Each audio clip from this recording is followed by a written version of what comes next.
भगवान शंकराशिवाय मोक्ष नाही, पण आईचा आधार घ्यावा लागतो. लक्षात घ्या, सृष्टी उत्पन्न करणारा ब्रह्मा आहे, पालन करणारा विष्णू आहे आणि संहार करणारा मात्र रुद्र आहे. लक्षात घ्या. पण हे तिन्ही देवता जगाचा मालक कोण आहे? सकल ब्रह्मांडाचा धनी एक म्हणजे आपला सोमेश्वर भगवान आहे. बघा, संसार सुद्धा मालकाचा थाटवायचा असेल तर पत्नी सुंदर लागतो.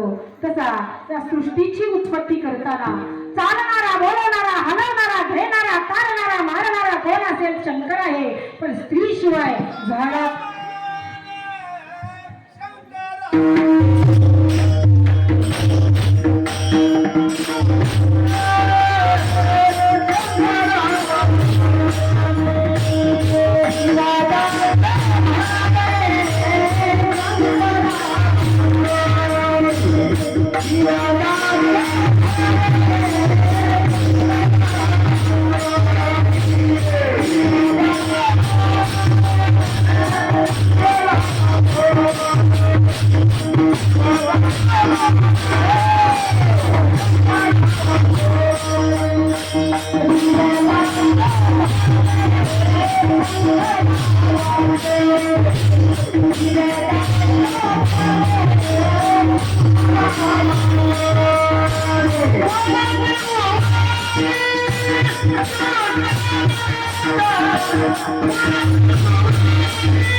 आता यांना जोपर्यंत कळणार नाही मी कीर्तन घेणार नाही दादा.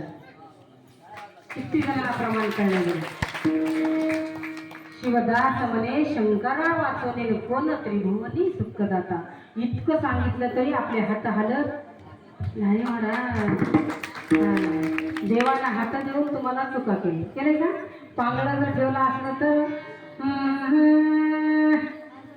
हात जोडत होता देवाला, पण परिपूर्ण इंद्रिय देवाला दिले, पण कुठेतरी त्याचा विसर पडतो. एक लक्षात घ्या, देव शंकरा वाचणे काही नाही, पण त्याला स्त्रीचा आधार घ्यावा लागला. भगवान शंकर अर्धा नारी नटेश्वर आहे. जी माता दुर्गा आहे ना, ती शक्ती. आता जी मी बोलतोय, आमचा जनर दादा आतून गायन करतोय, शब्द ईश्वराचे आहेत, पण बाहेर उमटणारा आवाज म्हणजे शक्ती आहे.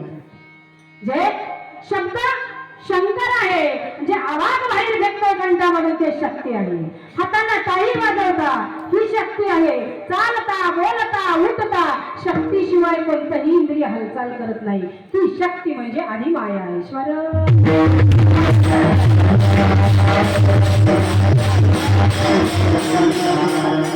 ह्या आदिमायेचा अवतार होतोय, कार्याकारणाचा अवतार होतोय कोणाचा आहे? लक्षात घ्या. संतांचा अवतार कार्याकारण होतो, माणसाचाही अवतार कार्यासाठीच होतो.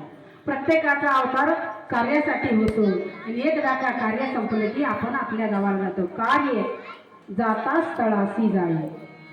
कार्य संपलं स्थळाला जाणारी ही दुर्गा माता आहे.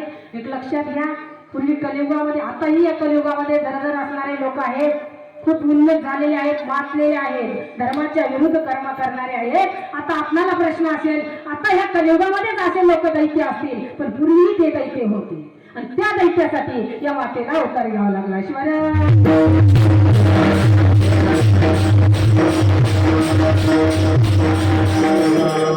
अवतार घ्यावा लागला ना, एकदा अवतार तिने मनाला घेतले. लक्षात घ्या, तारणारा तो आहे, मारणारा तो आहे, उत्पत्ती करणारा तो आहे. माझी काय गरज आहे? आपण म्हणतो आपलीच मालकीन आपल्याला संसारामध्ये भांडण करत असेल. पार्वती सुद्धा मालकाला एक दिवस असं म्हणली होती. सगळे देवगण शरण गेले माता पार्वतीला. शुंभ आणि निशुंभ नावाचा दैत्य हा अगोदर आला.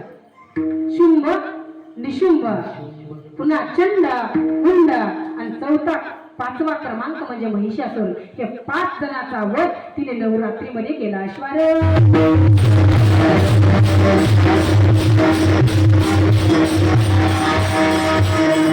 सांगतोय, लक्षात घ्या.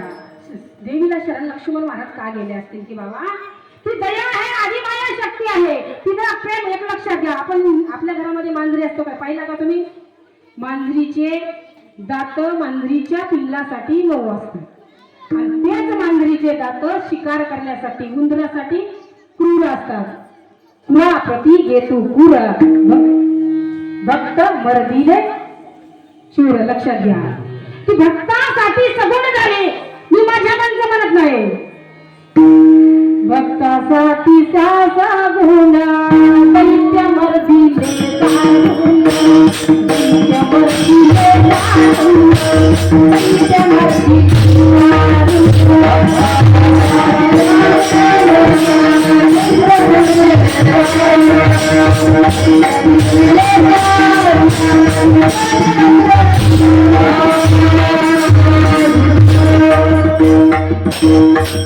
निर्गुण असणारी माया, जी माया आहे ना, तिला कोणाचे सांभाळावं.